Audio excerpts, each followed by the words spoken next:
Monsieur Dragon.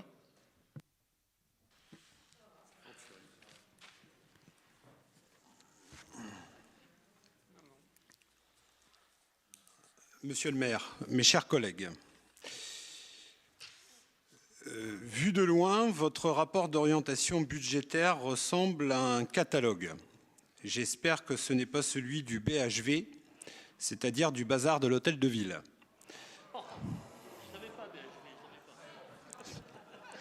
Tellement on pourrait croire que chaque Lannoy pourrait y trouver son compte. Or, malheureusement, ce n'est pas tout à fait le cas. Vu de plus près, je m'explique en quelques mots.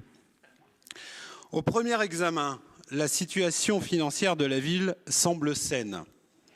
Le budget montre une confortable épargne nette, un faible endettement, des dépenses de personnel assez maîtrisées et des dépenses d'investissement importantes, presque un doublement en 2022 par rapport à 2021. Mais en approfondissant, on s'aperçoit que les projections des dépenses d'investissement à venir n'évoquent en rien les subventions d'investissement à obtenir sur les différents projets, ce qui permettrait d'éclairer le conseil municipal sur l'autofinancement, se rapportant à chaque projet, et à juger de la capacité de la ville à mobiliser des ressources extérieures.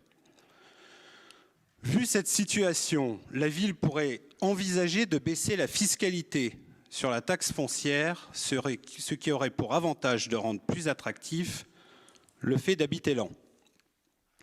Sur le fond, il y a lieu sur la présence dans le budget municipal de 3 budgets annexes, le parking souterrain, un lotissement résidentiel et une zone d'activité commerciale. Selon les règlements des intercommunalités, ces dépenses devraient figurer dans le budget de la communauté d'agglomération du Pays de Laon. Une explication sur cette particularité serait nécessaire pour la clarté des débats. Certaines dépenses de la section d'investissement paraissent exorbitantes, à savoir la mise en lumière pour 3 millions d'euros sur 2 ans et, mon collègue l'a rappelé tout à l'heure, la plantation d'arbres à Ardon pour 400 000 euros, alors que ce type de projet devait normalement, et il a raison, être financé par la société chargée du dit projet.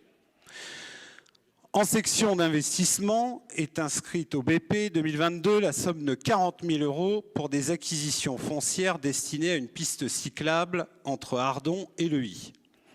Alors bravo et enfin, diront les cyclistes. 3 remarques cependant. Ce projet de mobilité douce relève de la compétence de l'agglomération du Pays de Laon au titre de ses compétences obligatoires en matière de déplacement et de sa déclinaison opérationnelle, à savoir le plan de déplacement urbain. Il serait intéressant de connaître le schéma de déplacement doux de l'agglomération du Pays de Laon, dont relèvent les pistes cyclables de l'agglomération.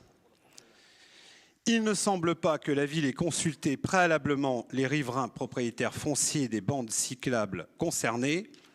Ainsi, parmi d'autres, la propriétaire du maraîchage de Le Huy a signalé que les terrains avaient été piquetés sans prévenir les propriétaires. Ça, c'est un sujet récurrent à Laon. Quand il y a des travaux qui sont faits dans une rue ou quelque part, les riverains découvrent systématiquement le matin le démarrage des travaux. Ils devraient être, à mon sens, prévenus un petit peu avant. Une petite lettre dans la boîte aux lettres, ça ne coûte rien.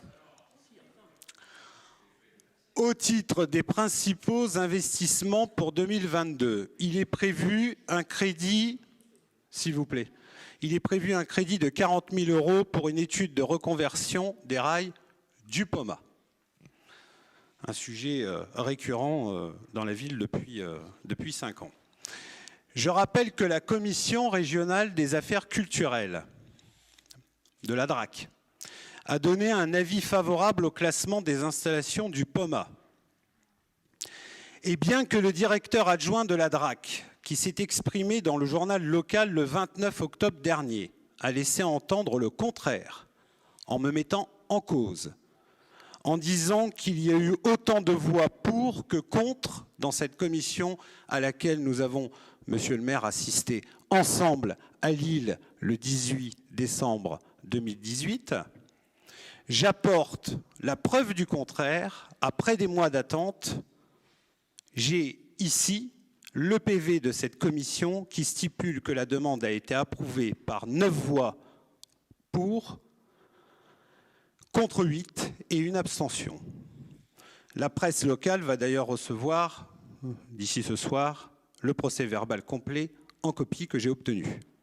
Alors même si l'arrêté préfectoral correspondant n'a pas été pris par le préfet de région, c'est vrai, on ne peut pas balayer d'un revers de la main la décision de cette commission et des membres qui la composent. Et je rappelle que la procédure de classement n'est pas terminée, puisque les installations peuvent toujours être protégées, et je vous renvoie au jugement du 11 octobre 2019 du tribunal administratif d'Amiens. Donc votre étude sur la reconversion des rails du Poma semble pour le moins prématurée, d'autant qu'aucun schéma des mobilités n'a encore été présenté pour Laon et son agglomération. En ce qui concerne toujours le chapitre des investissements, le projet de la halle de marché couvert doit attirer particulièrement notre attention tant la dérive financière semble importante. Annoncé à 2,5 millions d'euros il y a 3 ans, à fin 2021, le montant qui apparaît sur la page « Le point sur les engagements pluriannuels », entre guillemets, dans la colonne « Total cumulé », est de 5,3 millions d'euros, soit une augmentation de 112%. Donc plus du double.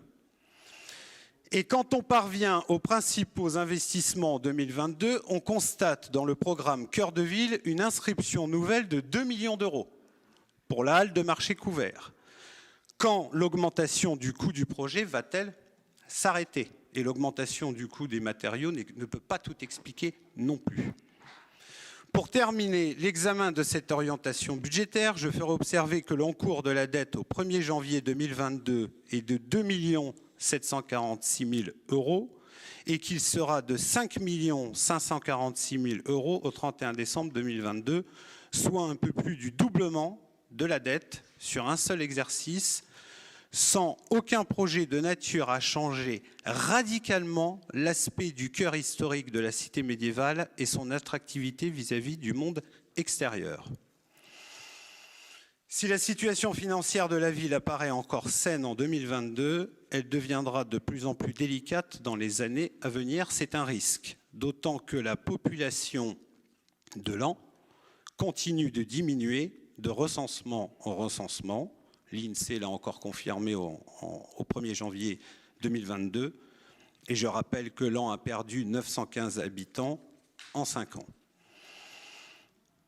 Je vais presque avoir terminé. J'ai juste un mot sur la vidéoprotection. Là, pour une fois, on se rejoint. Il y a un satisfecit sur la prise en compte, enfin, du problème de la sécurité à Laon. J'ai constaté que des efforts avaient été faits. J'espère que ces efforts n'arrivent pas trop tard, vu les situations qui peuvent se produire régulièrement dans notre ville. Voitures incendiées, une 50aine depuis fin octobre, selon le commandant de la circonscription de Laon, c'était dans la presse, multiples cambriolages, etc., etc. Mais néanmoins, vous faites des efforts. Mais je rappelle quand même que vous augmentez les effectifs de la police municipale. Et moi, j'avais toujours réclamé une police municipale de nuit, c'est-à-dire 24 heures sur 24, puisque la plupart de ces événements se produisent la nuit. Et on sait que la police nationale a du mal à avoir tous ses effectifs au complet, non seulement à Laon, mais ailleurs. Voilà, mes chers collègues, pour ce que j'avais à dire sur ce point. Je vous remercie, monsieur le maire.